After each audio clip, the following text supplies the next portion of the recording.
This is the Energizing India Podcast.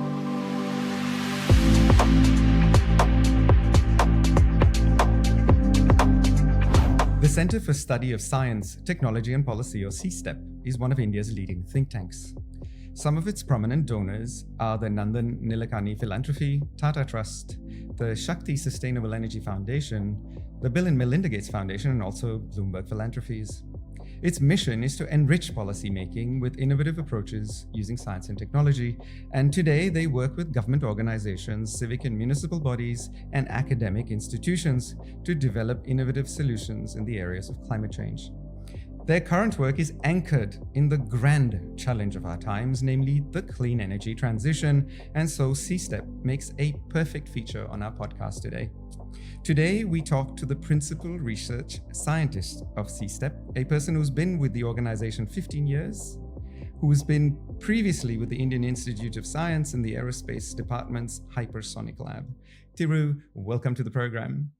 Thank you. So I'm interested, Thiru, the government has so many bodies that are looking at similar challenges. What is the need for CSTEP? What gap is CSTEP particularly filling? So, as a think tank, we try to provide evidence-based solutions. We are focused on providing those necessary evidences to make the right policies for these transitions or the challenges to be addressed. So, we bring in the right mix of science, technology, and policy, as the name suggests, to drive policy through these innovative solutions using science and technology backed up by rigorous analysis. Excellent. So, you're focused on the same area that this podcast is focused on, and you've done a few amazing reports that we'll talk about today on the energy transition. You've made, in particular, you focused on Bangalore, because Bangalore has very unique challenges when it comes to air pollution. And some of my key takeaways from one of your reports were astounding. The fact that the per capita income of people in Bangalore is actually 5.5 times the rest of India. And consequently, 80% of households have more than one motor vehicle in Bangalore, which is astounding. I don't think many people have actually factored that in. But because of this very fact, 65% of particulate emissions in Bangalore and 60% of its NOx are actually caused by vehicles. And when you juxtapose that in the rest of India, it's 10%, right? 10% of India's pollution is caused by traffic, but in Bangalore, it's 60%. There's 5.7 motor vehicles in 2023, and you expect that in your own report to almost double to 9 million, scratching at 10 million. So clean mobility for a city like Bangalore becomes incredibly important, and it's almost a harbinger of what's going to happen in the rest of India, because all of these cities are going to catch up to the sort of success Bangalore's had. So I'm interested, let's talk at the high level. You did 3 reports on Bangalore. What were the key findings for you in terms of how are we going to ensure that people are not dying due to air pollution in the city by 2030? What does Bangalore need to do, particularly given the traffic issues and the transport-related emissions that they have today? Yep, Bangalore has a very unique problem, distinctively has its great advantage of having a great weather, but now we are seeing the traffic as it's known for. But as you rightly pointed out, the issue with the air quality, we don't want Bangalore to be another Delhi facing throughout the year because of the traffic. Yes, you're right. We have the highest vehicle density, almost 827 vehicles per 1,000 people, which is staggering because Mumbai stands around 220, Delhi is around 320, even the New York is around 500. So we beat everybody in terms of, so almost a household, as you rightly said, has a vehicle today. Now let's look at the composition of this, where we are and where we are likely to grow.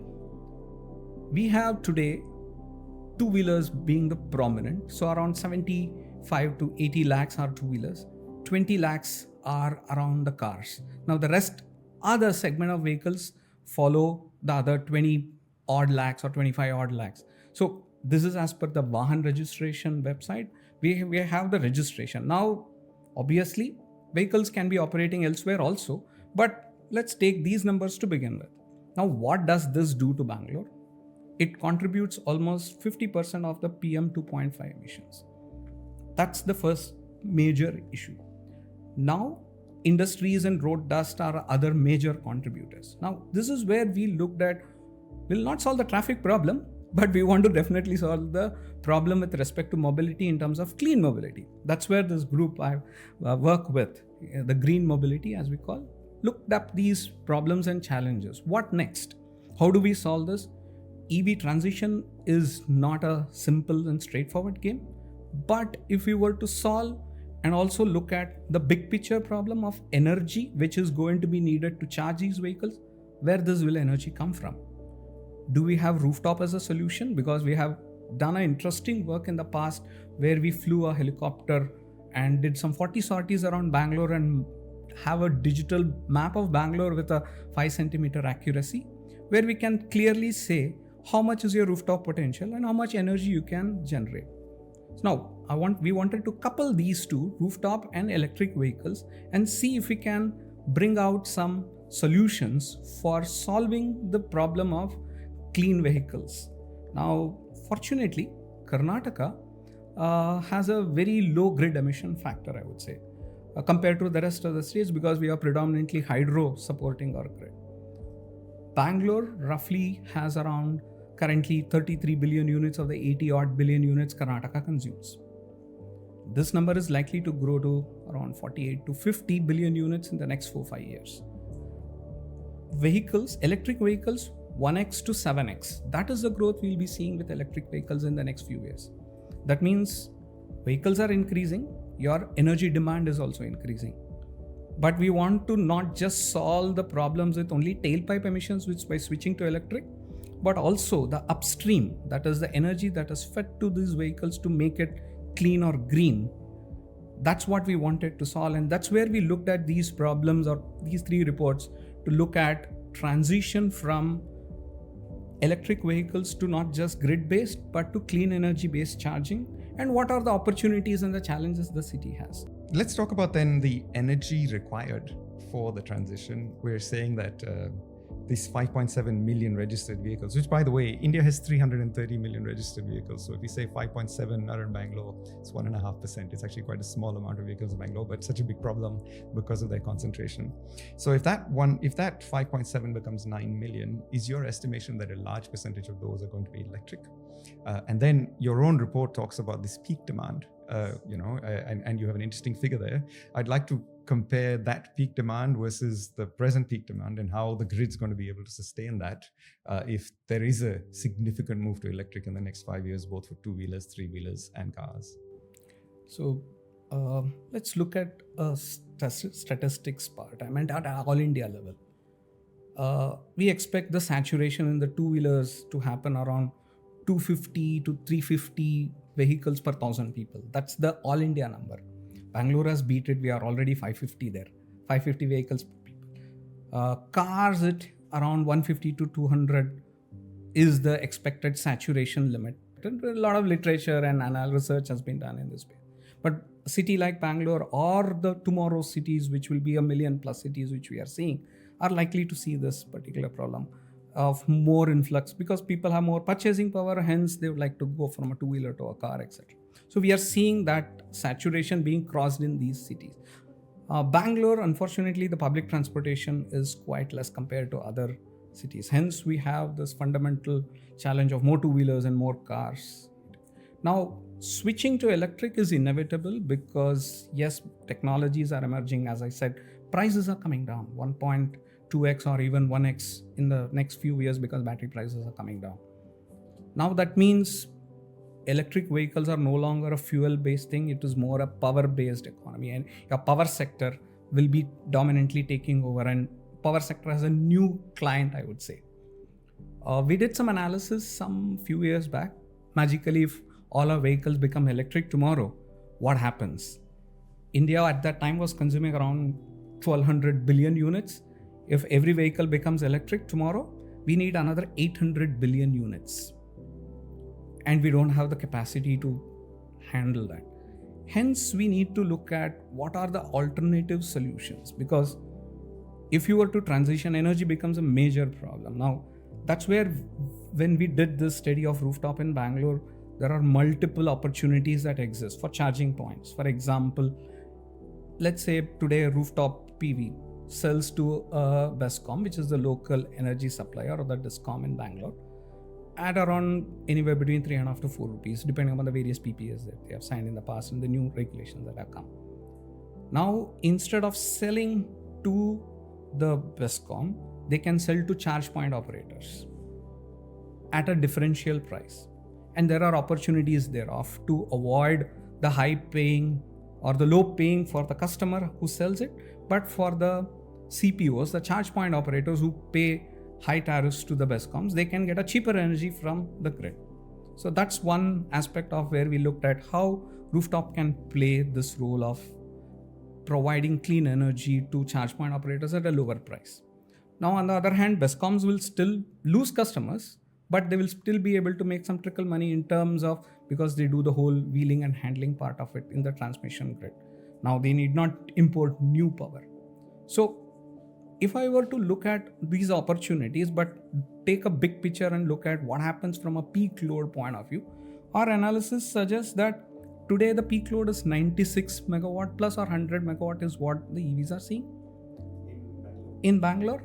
But if we transition to that number, we are looking at 2030, that peak is going to be around 1.4 to 1.6, let's say, gigawatt of peak load. Now, peak load also you need to take into account what time it occurs.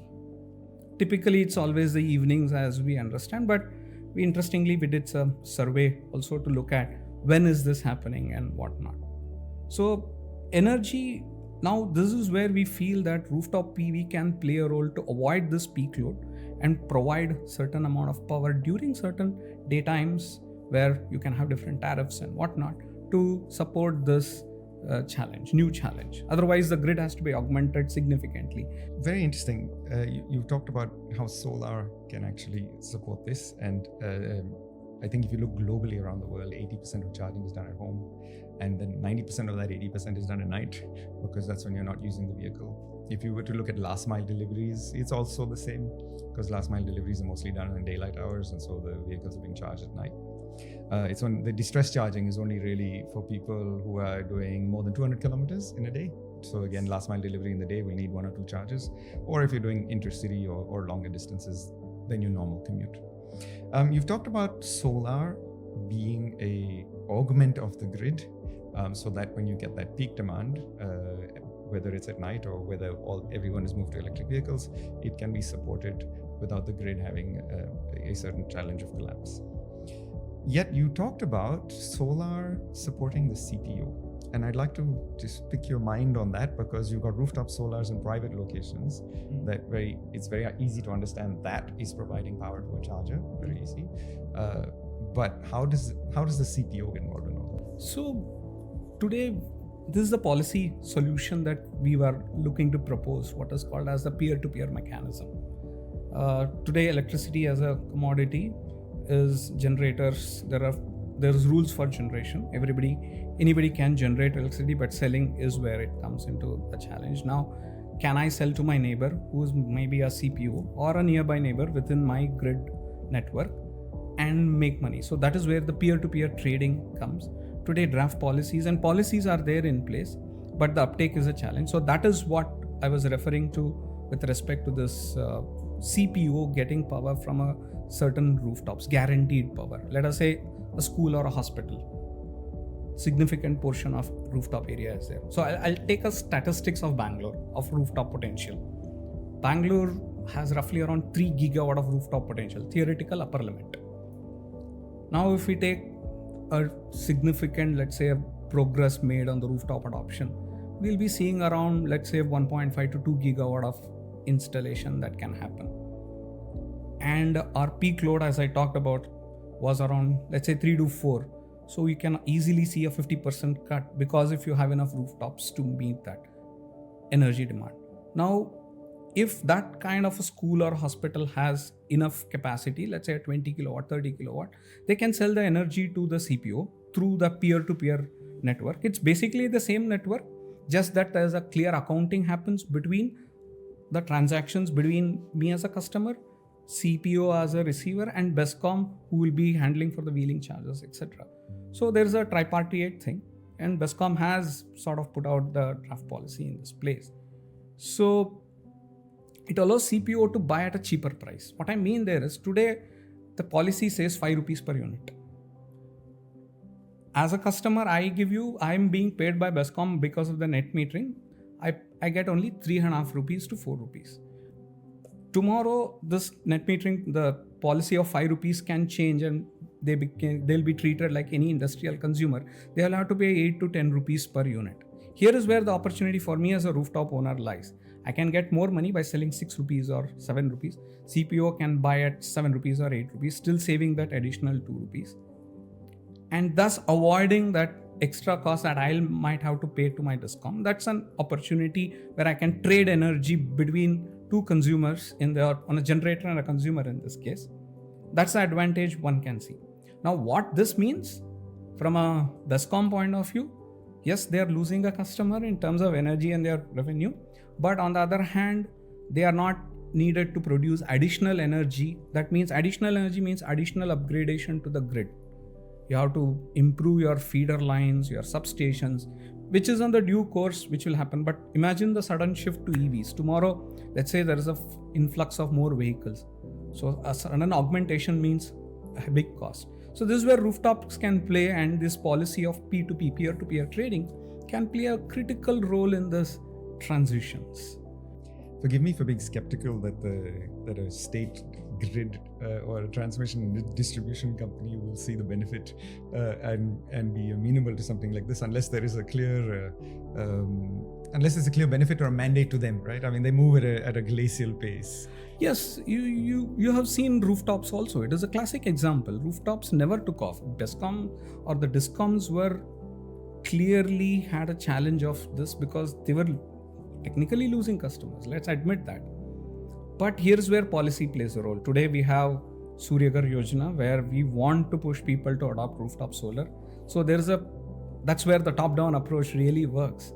And today the system is also accepting it. While they're happy getting power from utility scale, big power plants, but even that was a deterrent initially. They were not ready to take because of intermittency and whatnot. But I think this is where policy will play a critical role, because you need to think from a energy security point of view, from a grid stability point of view, etc. So policy has to play a role like the Surya Ghar Yojanas of the thing, and today we are expanding to 120 plus cities. So that's where I see this unique solution where we looked at solar PV and RTPV. RTPV and EV charging can become an interesting solution to avoid that excess energy being generated elsewhere like coal today. Okay, so the concept is to clean up the upstream energy generation, so you're actually getting absolute clean mobility in the charge that you get. So we have two scenarios here. We have, as you've explained so eloquently, you have a school that has lots of rooftop space, creates a new revenue model, and uses its own energy, but also trades off energy that it doesn't need to a CPO. Everybody makes money. It's a win-win-win along the way. The other concept is rooftop solar in a house, and you being able to charge your own vehicles from the solar that you have, solar energy that you've generated, right? Which means not to sell to the CPO, but actually to charge your own vehicles. Your own report had scenarios that had with and without battery charging. Let's talk about that. Battery charging is predominantly looked at from a firm power supply point of view. Is more from a CPO point of view we looked at, not from a residential, because we felt that as a customer I have to provide service to my vehicles which comes from. So hence battery we felt is a necessary means.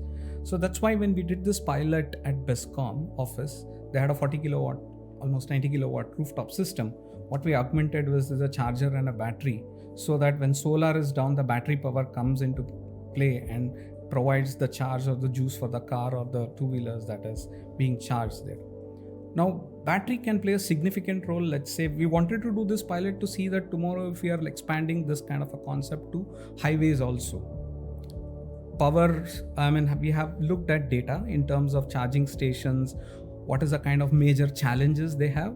One of them is the power loss. That is certain unscheduled power cuts in certain spaces, which puts them at a challenge. Now imagine a CPO on a highway which is supposed to give you power, and you're sitting on a car and you want to charge it, you don't have enough juice, but you have solar, but you want it to use in the evening time. So that's where battery comes into play, and it can provide that energy. Now there is a cost associated to it, which is beneficial. So if you look at the pricing of the charge point operators today, Bescom in Bangalore charges around 7 to 8 rupees per unit, whereas the other private players almost go up to anywhere between 15 to 25 rupees per unit.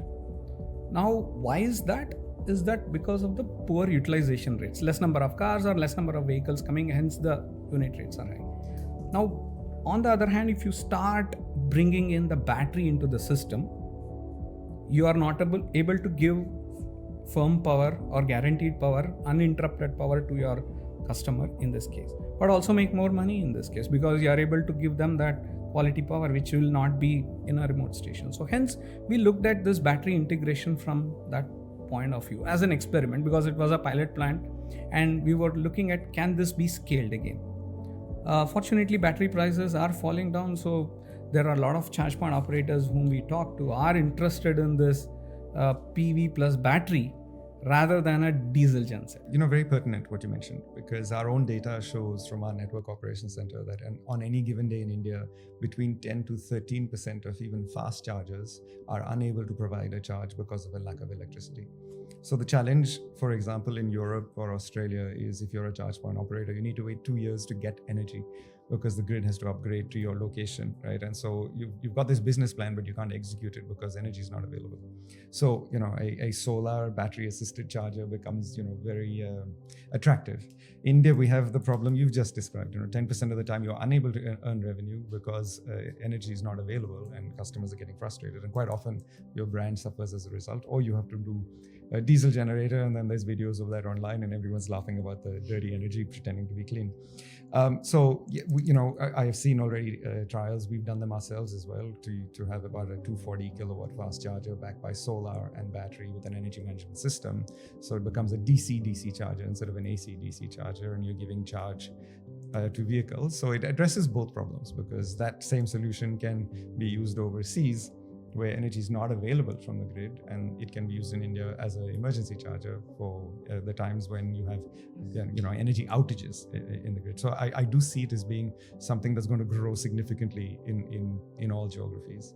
Yes, definitely. So when we looked at this utilization rates, as I said, when we hear from some certain charge point operators, they will see once in 2 days a car getting charged, and that too for a short period of, let's say, 3 to 4 hours. And we have analyzed this, what is the pattern? Will they charge from 0 to 80% or the state of charge of the battery I'm referring to here, or they do from 20 to 60 or 60 to 100, and predominantly bulk of the charging happens, people are happy until 80% because they know that juice is enough to take them where they want to go. So it's anywhere seen between 20 to 80 is where the charging happens. It's like you're in like a mobile. It takes certain time. After 80%, it takes more time. So we were sort of referring to that as a free parking, right? Because 20 to 80 might take 1 hour, but 80 to 100 might take another 1.5 hours. It's, for me as a CPO, I'll have another customer waiting, which is a challenge today. But here is where we feel that the battery-based solutions in certain spaces, especially evening, and improving the utilization rates. That means my revenue is increasing. So CPOs also become economically viable. Otherwise, you will have to continuously subsidize for a longer duration. Now, that's the charm about this battery plus EV, and prices are falling down. Take advantage of it. So one of the interesting tidbits that I got from your report, Thiru, was that the break-even point for a charging location in terms of utilization at the present prices prevalent in 2025, and you got even the prices in your report, is about 30% utilization, right? So I'm assuming, I know that is the case for fast charging, and I'm assuming that your research has shown is the same for even 2-wheelers and 3-wheelers charging. The net is 30% utilization. Yet if you look at India today, there are fast chargers that have 2 or 3% utilization. The best ones are scratching at 9 or 10% in public charging, right? And then conversely, in the fleet charging, whether you're doing taxis or buses, that's 70% plus. So all the capex is being sucked into fleet or being made easily available for fleet, because there's an economic argument there. Whilst build it and they will come is the argument for the public charge point operator, and it takes patient capital to get there. Are you seeing this change in your forecast from 2025 to 2030? Yes, we will, because people now, the aspect related to safety is down the drain. Nobody is worried much about the safety. Range anxiety, they have realized there are a lot of charge point operators are available, or charging stations are available today. So electric vehicles are bound to grow. given the battery prices coming down, we will see more utilizations coming. And fast chargers are here. I mean, one aspect we were also examining is the freight. Because if you were to look at from a pure pollution problem, 5% of a vehicle causes 50% of our road transport pollution. So hence we looked at freight as an elephant in the room to solve the problem. But obviously these vehicles need fast chargers, super fast chargers, like 120, 180, or even people are talking to about 360 kilowatt fast chargers. Yes, it will be a few in number because electric trucks are again the same problem, like a white elephant. It's super expensive, 2x capex in certain cases. But the fast charger is available today. Technology is being developed, no problems about that. But it's the question of when is that the chasm of change, or the change that we want to see in this case, like an S-curve if you were to take a technology.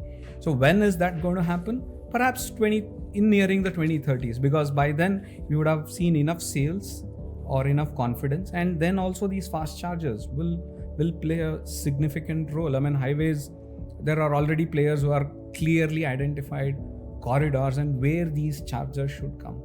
So when we did this survey for some 4 cities across India, I mean, we did Pune, Coimbatore, Kolkata and Bangalore. We did a survey, EV perception survey. What do people prefer?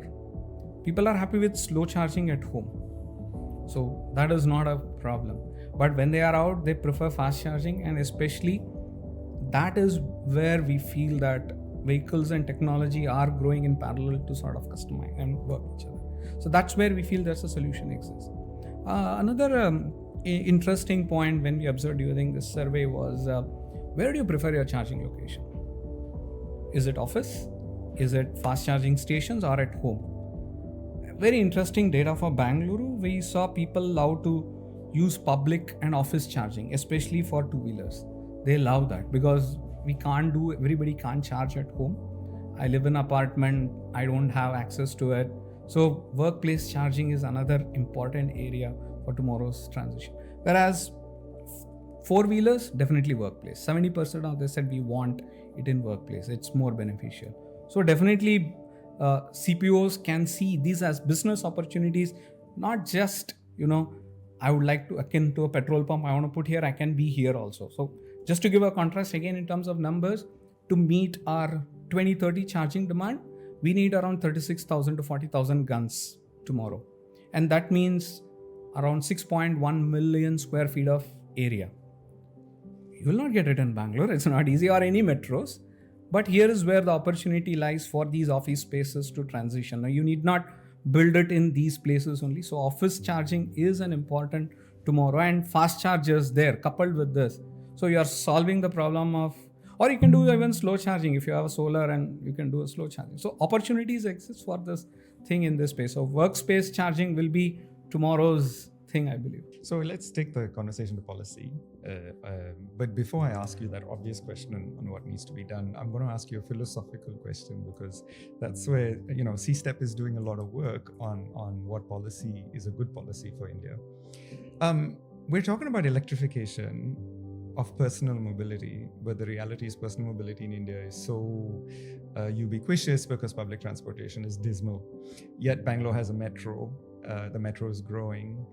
Shouldn't the conversation be about safe transportation for the last mile to be electrified, so that you can get from your home to the metro and metro to your office in some form? Like electric transportation that's immediately available is safe and comfortable, rather than in trying to continue the road we're going down, which is personal mobility, because public transportation is dismal. Do you have a view on this from all the work that CSTEP has done? Or is it just an impossible problem to solve? So let's just stay with this. We looked at multi-mobility problems. That is where at a different level, not at a city level.